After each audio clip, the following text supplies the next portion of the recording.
Dumating na yung order ko. Ayan o.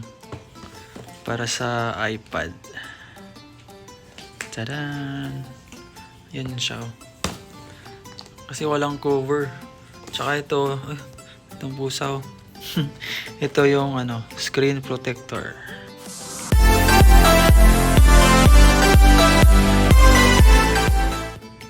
Hi guys, so dumating na yung in-order ko na Magic Keyboard para sa iPad Air ko, na iPad Air 5th Gen.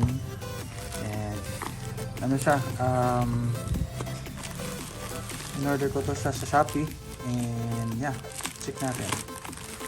Guys, nakabalot naman siya ng another bubble wrap, yung so yan.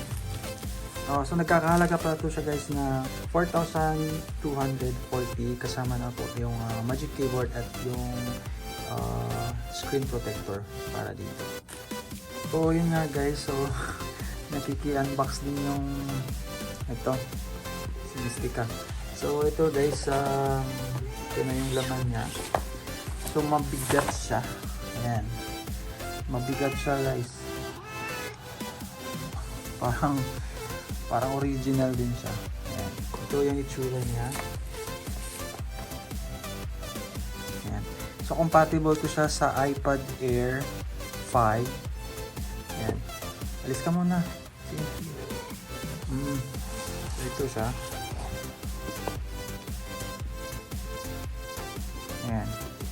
And yeah, ito yung cover niya and yung screen protector. Wala. Ano ito?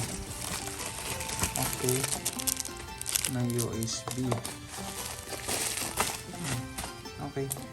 So, yun lang ang laman niya guys. I don't know kung bakit na wala dito. So, para saan to? Bakit may USB? Okay. So, yun lang guys. So, unbox natin.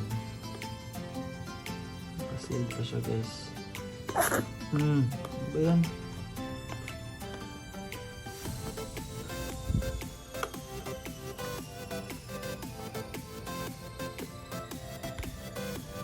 Wala akong pang bukas. O ano Merlin, ikaw na mag-unbox? Ha? Kaya man, kawawa ka naman. Tsura mo ha. Saan-saan ka kasi gumagala.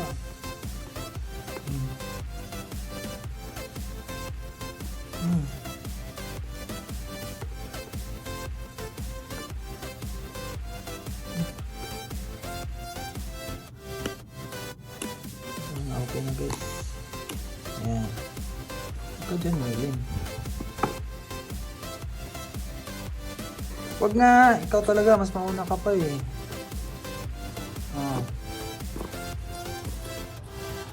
Wow.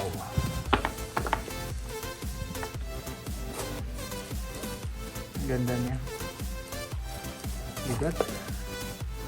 So, yun. Ito lang yung user manual ang laman niya. Siguro para dun yung yung USB. Nakahiwalay. Ayan siya. So, ito siya guys. Parang original. Ang original nga lang kasi guys may logo dito eh. Alis ka dyan.